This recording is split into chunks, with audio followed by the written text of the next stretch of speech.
no caminho e paz no coração a todos vocês. Hoje nós vamos debater aqui um assunto muito importante, que é o aborto no Brasil e as consequências espirituais. Não se trata aqui de um mero posicionamento religioso, é muito mais do que isso.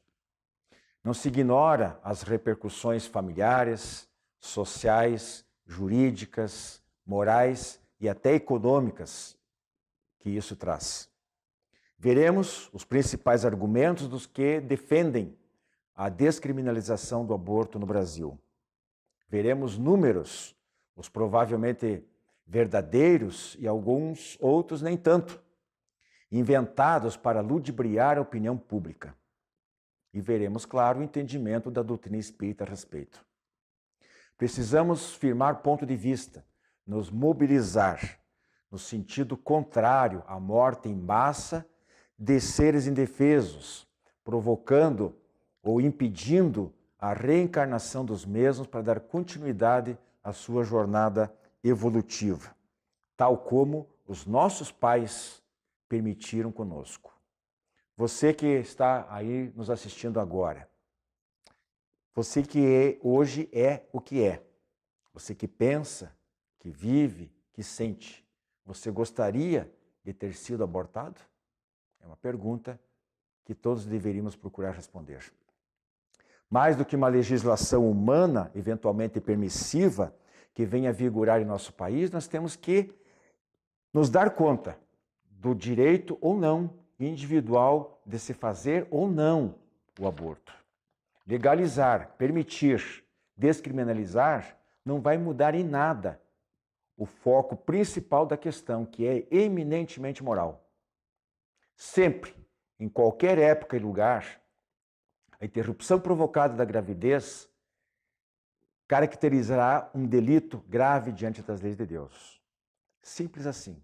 O indivíduo crê em Deus e segue as suas leis naturais, entre as quais consta não matarás, ou assume a sua condição de infrator dessas leis e arca com as consequências espirituais futuras. Está iniciando o nosso diálogo espírita de hoje.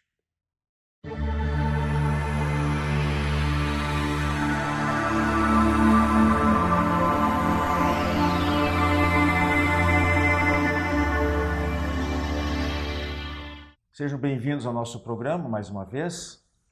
Nosso tema de hoje é o aborto e as suas consequências espirituais. O aborto aqui no Brasil, estamos nos referindo, evidentemente, para restringir um pouquinho. No mês de agosto, o Supremo Tribunal Federal promoveu uma série de audiências públicas sobre o tema, visando uma futura manifestação em decorrência de uma ação de um certo partido político que pede a descriminalização do aborto até a 12ª semana de gestação. Os argumentos a favor da legalização, os principais são os seguintes: direito de dispor como desejar do próprio corpo, direito a planejamento familiar, dizem que é uma questão de saúde pública, porque morre uma mulher a cada 2 dias de complicações por abortos clandestinos, mal feitos, e de que o direito ao aborto é garantido nos países desenvolvidos, portanto é uma questão de modernidade. Mas antes de nós examinarmos mais detidamente cada um desses argumentos e adentrar aos números, a prática do aborto, e eu gostaria de colocar na discussão o seguinte, com a Rose e o Joilson mais uma vez aqui comigo. Não sei se vocês concordam, mas a meu ver, a grande questão não está tanto em se dizer que é legal ou se tornar legal ou manter como ilegal, criminalizado, mas da prática em si, do ato em si, fazer ou não fazer o aborto. Vocês concordam? Ai, Jesus.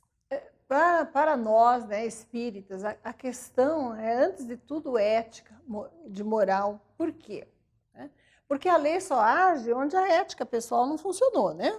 Então, considera-se crime aquilo que atenta contra os valores básicos da sociedade e ele age na esfera em que a ética pessoal não foi suficiente, os costumes, a moralidade não foi eficaz.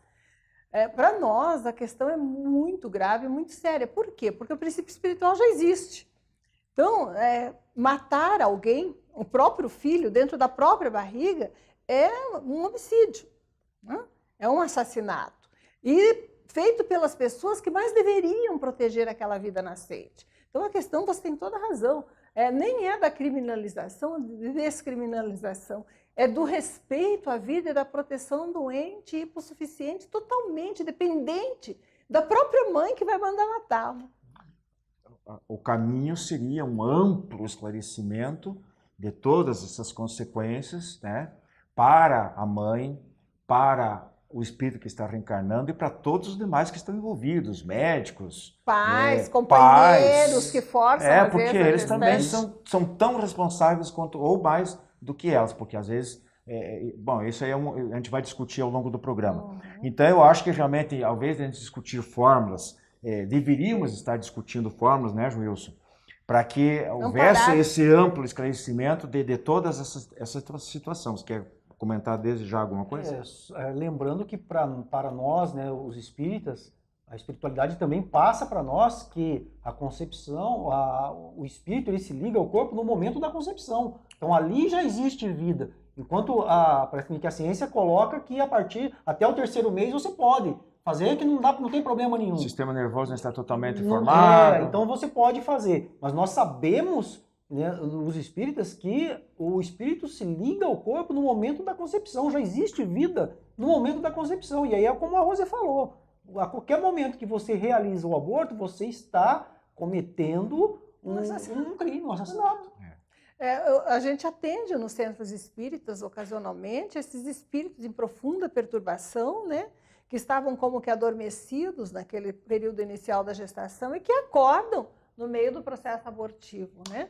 E sofrem profundamente, mesmo que seu sistema nervoso não esteja funcionando, eles captam e percebem toda aquela movimentação, estão lúcidos espiritualmente.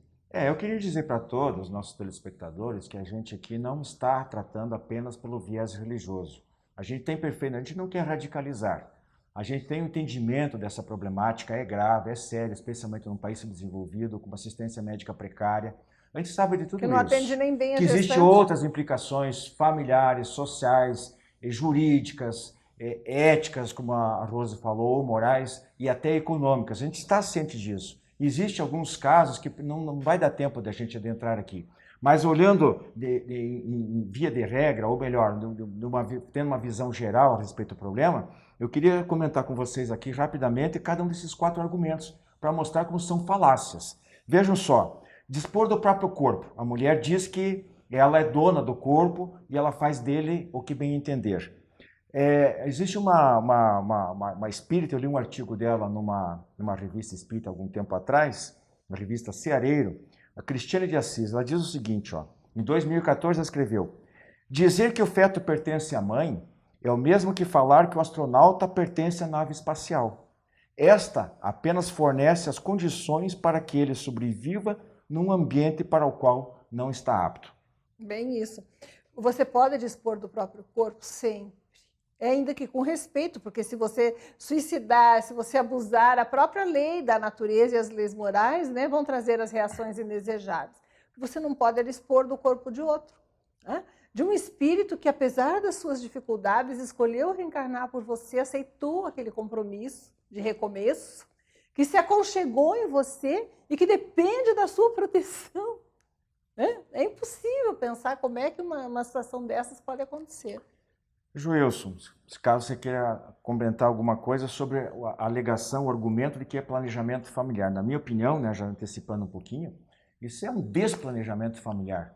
Dizer que tem que fazer um planejamento familiar à base, como estamos falando aqui, de um crime, de um homicídio, tirando a vida de um indefeso e que está ali presente. Acolhido, né? Na mãe. Acolhido na mãe, é uma coisa de total irresponsabilidade da mulher e do homem, como nós falamos há pouquinho. E dos familiares que se omitem na proteção. O que deveria acontecer é uma conscientização para evitar a gravidez.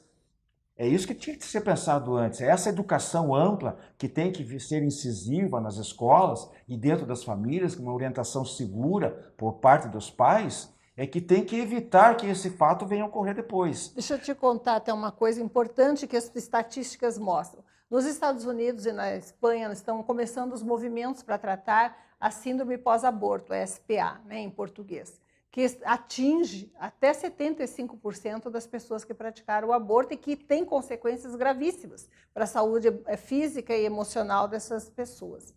E eles descobriram, né, notaram nas suas estatísticas, que as pessoas que têm um aconselhamento, que têm algum apoio, se puderem, elas abandonam a ideia do aborto. E que a maioria delas que estão no tratamento fizeram o aborto não porque tinham direito a escolher, mas porque não tinham escolha. Era isso que elas achavam, que não tinham opção de escolha e proteção. A nossa discussão deveria ser como proteger essas mães para que tivessem uma escolha sobre a vida no planejamento familiar adequado. Exatamente. E não num quase infanticídio. E também para não dizer que muitas, depois que cometem o aborto, passam por esse processo de arrependimento.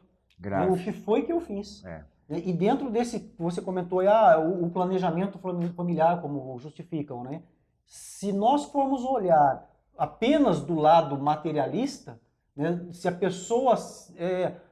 todos nós acreditamos, todas as crenças religiosas acreditam que exista uma vida após a morte, independente de como acreditam. Então, se você acredita nisso, não tem como você cometer esse ato. É complicado, a pessoa ela acaba se complicando espiritualmente.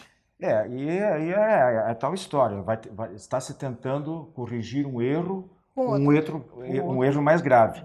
O terceiro argumento, né, gente, é sobre uma questão de saúde pública. Em 2009, o então advogado-geral da União, e desde o dia 13 de setembro, presidente do Supremo Tribunal Federal, José Antônio Dias Toffoli, declarou, preste atenção, o casal ou a mulher que decida, ele está dizendo, eles que decidam. Sou contra o aborto e contra a criminalização. Quando a mulher engravida, é necessário que se dê a ela acesso a programas médicos, sociais, psicológicos, religiosos e até econômicos. É preciso fornecer meios para dissuadi-la da possibilidade de fazer um aborto. Mas depois disso, se não houver outra opção, é melhor que ela o faça de maneira segura. Minha opinião, diz ele ainda, é que o aborto deve ser visto como uma questão de saúde pública e não como um problema criminal. Isso é muito diferente da Secretaria da Mulher, que existia à época, que aceita o aborto como uma forma de contracepção. Nossa. Falando sobre saúde pública, deixa eu te ler um número. A doutora Priscila Coleman, nos Estados Unidos, que está trabalhando nesse movimento, né, da síndrome pós-aborto, ela pesquisou 1.000 adolescentes e a universidade acompanhou durante alguns anos. As que fizeram aborto tiveram graves problemas psicológicos e precisaram de acompanhamento 5 vezes mais nas estatísticas do que as que não fizeram aborto e tiveram problemas econômicos, sociais, familiares para criar os filhos. Então, mesmo com todas as dificuldades de criação, as que optaram por não fazer o aborto e ter a criança tiveram 5 vezes mais facilidade, enquanto que as outras precisaram de acompanhamento médico, psicológico, familiar, por muitos anos ainda à frente. Então, a saúde pública tem que pensar na saúde como um todo. As sequelas. Eu queria só fazer um complemento aqui, antes de nós irmos para o intervalo, sobre a declaração do Dias Toffoli, quando ele diz que, chegado a um limite, que fracassou todas as tentativas de apoio social, econômico, etc., e a mulher quer fazer, é uma questão do foro íntimo e que ninguém pode impedir. Eu também acho que é um exagero em dizer que a mulher tem que ir para a cadeia porque fez o aborto. A questão não é essa. A questão é como mais, eu acho que é moral e que a justiça divina, até porque não vai. O imenso número de abortos praticados no Brasil, não se vê ninguém ir para a cadeia por causa disso. Eu também até sou contra. Podia se pensar numa alguma coisa diferente, eu não sei. Para mim, basicamente, educação. Agora, veja como ele admite, a partir de um certo momento, o fracasso de todas as tentativas. E ele diz que, então, dos males, menor. Praticamente é o que ele diz. Dos males, o menor. Se não tem o que fazer, a mulher não encontra apoio da sociedade em momento algum e nada, é melhor que ele faça amparado, ela faça o aborto amparada, que tem assistência, do que ela fazer por conta e correr risco de vida. Evidentemente que a gente falaria que teríamos um grande arsenal, a doutrina espírita possui um grande arsenal para chegar a essa pessoa e convencê-la em contrário. Infelizmente, a nossa voz é de alcance limitado. Nós vamos para o intervalo e voltamos já em seguida. A Casa Editora O Clarim divulga há mais de um século a luz e o conhecimento da doutrina espírita com valioso conteúdo, de belíssimos romances a esclarecedoras obras doutrinárias. Conheça, divulgue e compartilhe a lucidez do Espiritismo. Casa Editora O Clarim. Acesse www.oclarim.com.br.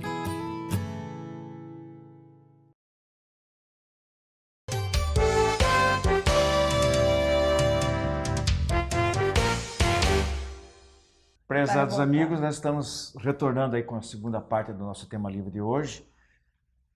Faltou ainda citar um argumento, né, que nós estamos no início, mas não desenvolvemos rapidamente sobre a questão de querer imitar o que fazem lá fora. Então nós temos que ter personalidade, temos que ser autênticos, temos que ser nós mesmos. Não temos que imitar nada, principalmente as coisas más, as coisas erradas, de uma maneira irrefletida. Para vocês terem uma ideia, em 2010, segundo a ONU, eram em 29% dos países chamados, em 29% dos países, o aborto era liberado. 30 anos antes, eram apenas 10%. Então vejo que essa onda está varrendo o mundo, o que é muito mal, não só para os brasileiros, mas para a humanidade como um todo, né? No livro, Rose e Joilson, no livro Espiritismo em Movimento, do Elzo Ferreira de Souza, ele faz um alerta sobre manipulação de estatísticas sobre o aborto, dizendo que exageram os prós para impressionar e justificar a descriminalização no Brasil, inclusive com gestantes mortas maior que o número total de óbitos e falsas enquetes sobre quem é contra ou a favor. Divulgada a exagerada, tempos depois aparece uma verdadeira estimulada que reflete aquela. Então vejam que, só para subsidiar melhor o teu comentário, queria dizer o seguinte: segundo a ONU ainda, nesse mesmo ano, 2010, ocorriam 40 milhões de abortos no mundo.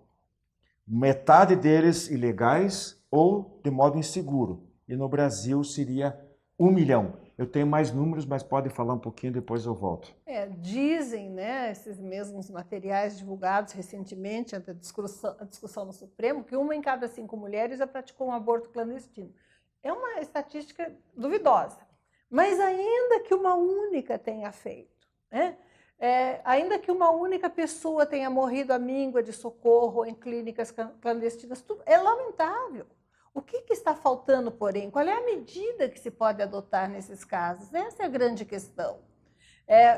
Liberar o aborto resolve? Resolveu nos países civilizados.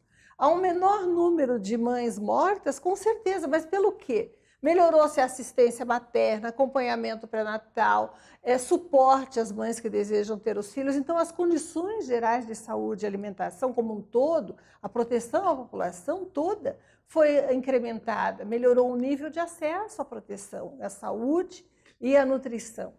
Nos países que liberaram o aborto, o que aconteceu? França, por exemplo, descobriram que atualmente 21% da gravidez de mulheres com menos de 20 anos terminavam em aborto em 90%. Atualmente, 55%. E o que isso acontece? É um processo de desrespeito à vida. A discussão não é se ali já existe um ser humano, né, em desenvolvimento. Acho que todos somos acordes que tenha ele um sistema nervoso formado ou não até a 12ª semana, é um ser humano que está se desenvolvendo. A questão é ampla, de respeito à vida. Começa-se com o desrespeito ao feto abrigado na barriga da própria mãe. Daqui a pouco a avó que tem Alzheimer e que já não está lúcida e não consegue se autodirecionar também passa a ser supérflua para a sociedade. Daqui a pouco estamos legalizando a eutanásia assistida. E daqui a pouco, né, vamos matar os incapazes porque eles são um peso social. Onde é o limite do respeito à vida? Só para acrescentar nisso aqui rapidinho, eu li alguma coisa, até nem trouxe aqui, tão polêmico que eu fiquei até surpreso. Diz que na Espanha, se não me engano, 80% das crianças, dos fetos diagnosticados com síndrome de Down estão sendo abortados. Tá? Então a situação é grave. A gente não sabe aqui no Brasil onde que vai parar, porque começou com as vítimas de estupro, depois passou dos anencéfalos e agora é até 12ª semana de gravidez. Joilson, eu queria rapidinho aqui, só para complementar, dizer o seguinte, que o Jornal Nacional, é bem antigo, é verdade, é de abril de 2008, noticiou que uma pesquisa revelara que tinham sido praticados 3,7 milhões de abortos no Brasil nos últimos 20 anos. O que dava uma média de apenas 185 mil, mas muito longe do 1 milhão que se fala hoje, tá? Então, essa história de o Ministério da Saúde ofereceu lá na audiência pública do STF, falando que há 250 mil internações de mulheres por complicações de aborto mal feito. O que é horrível. Que são 15 mil complicações mais graves, dessas 5 mil realmente de muita gravidade. E que há o óbito de uma mulher por essa causa a cada 2 dias. É claro que esses números têm que ser respeitados e tudo. Agora vejam, como a gente está dizendo, como é um processo que vai parece que se tornando cada vez pior. Né? Parece que o poço tem fundo, mas como dizem alguns, tem um porão sempre. Né? Sempre pode ser mais. Em 2004, o economista Steven Levitt, ele, embora se posicionando contra o aborto, ele fez um estudo, e declarou que seus estudos teriam chegado à seguinte conclusão: a legalização do aborto diminui a criminalidade, pois filhos não desejados tendem a ser criados com negligência e crescem com maior probabilidade de vir a praticar crimes. Existe aqui no Brasil, devo deixar vocês terminarem o tema livre. Tem uma estatística que diz o oposto. Existe aqui no Brasil, um líder famoso, líder evangélico, existe um vídeo dele no YouTube, está à disposição, que ele diz exatamente a mesma coisa. Ele compartilha essa ideia que é totalmente a favor do aborto por esses motivos, que teria menos marginal na rua se o aborto fosse liberado. Nas pesquisas, se não me engano, do psicólogo David Ferguson, o que ele descobriu? Que 42% das mães que fizeram um aborto, né, nos períodos anteriores da sua vida, elas são violentas com os próprios filhos por causa dos traumas que carregam, 42%, claro, não são todas. E se tornam depressivas, deixando de atender conveniente a família, agravando o problema social, com certeza. Né? Então, as respostas não são simples. O que nós temos que lembrar? Mãe que pensa em abortar, né? Seu filho já existe, ele é um espírito, ele escolheu você. Por mais difícil que a situação seja, pense que ele está vindo com a proteção divina, independentemente das suas dificuldades, para que você cresça e para que o acolha e o acompanhe, o proteja na vida, não o mate. Joilson, 30 segundos para você finalizar. Então, a gente entende também que todo esse processo ele envolve a questão da educação, do conhecimento, da informação. As próprias orientações que a AME, né, oferece... Associação Médico Espírita. Associação Médico Espírita oferece a meninas, as jovens que engravidam, muitas que estavam com a intenção de cometer o aborto, acabam desistindo dessa ideia do aborto por conta da informação que recebe, não só a respeito dessa parte, digamos assim, material, mas como a informação do lado espiritual também, que elas passam a ter uma compreensão melhor. Então, a educação, nós vemos que é algo muito importante nesse fundamental, processo. com toda certeza. Gente, nosso tema livre fica por aqui. Vem aí o Espiritismo Responde.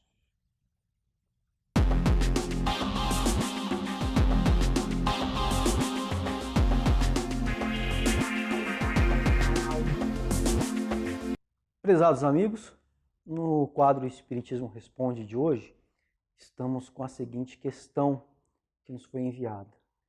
Quem são os nossos guias espirituais? São anjos? São santos? Então, quem são esses? O Livro dos Espíritos tem um capítulo que trata muito bem desse assunto, que vai da questão 490 a 521. Então, ele vai tratar basicamente a respeito do anjo da guarda, do assunto a respeito do anjo da guarda. E os nossos guias espirituais, quem são? São aqueles espíritos que se afinizam conosco. São aqueles que procuram nos auxiliar no nosso dia a dia, que procuram nos intuir. E algumas pessoas chamam de anjo da guarda. Santos, o Espiritismo ele não tem essa denominação de santo, porque o santo, conforme se entende dentro de outras religiões cristãs, é muito diferente para nós. Para nós nada mais é que um espírito que atingiu um grau de evolução e nós consideramos até como um espírito superior dentro da sua evolução moral. Então essa terminologia de santo para nós espíritas, ela não existe. E também a de anjo da guarda também não existe, porque em outras religiões costumam-se entender o anjo da guarda como aquele ser que usa um branco, que tem um par de asas. Isso para nós não existe.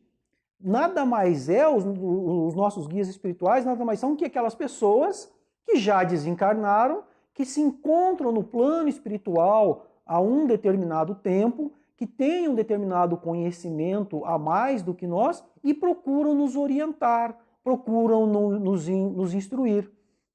Tanto que nós vamos encontrar no próprio Evangelho uma passagem em que é dito assim, se eu não me engano, foi até o próprio Cristo que mencionou: não acrediteis em todos os espíritos, mas provai se eles vêm da parte de Deus. Então, ou seja, se o guia espiritual, ele está te passando uma orientação, né, para um médium, uma orientação coerente, dentro dos princípios dos ensinamentos do Cristo, né, que não vai te prejudicar, que não vai prejudicar o outro, este pode ser o teu anjo da guarda, como costuma se dizer no geral. Né? Mas o anjo da guarda, como a maioria entende, não. Ah, Joilson, né, algumas pessoas podem perguntar, mas então como é que você vai explicar que tem casos de pessoas que após fazer uma prece para o anjo da guarda, encontrou uma pena sobre a sua cama? Como explicar isso?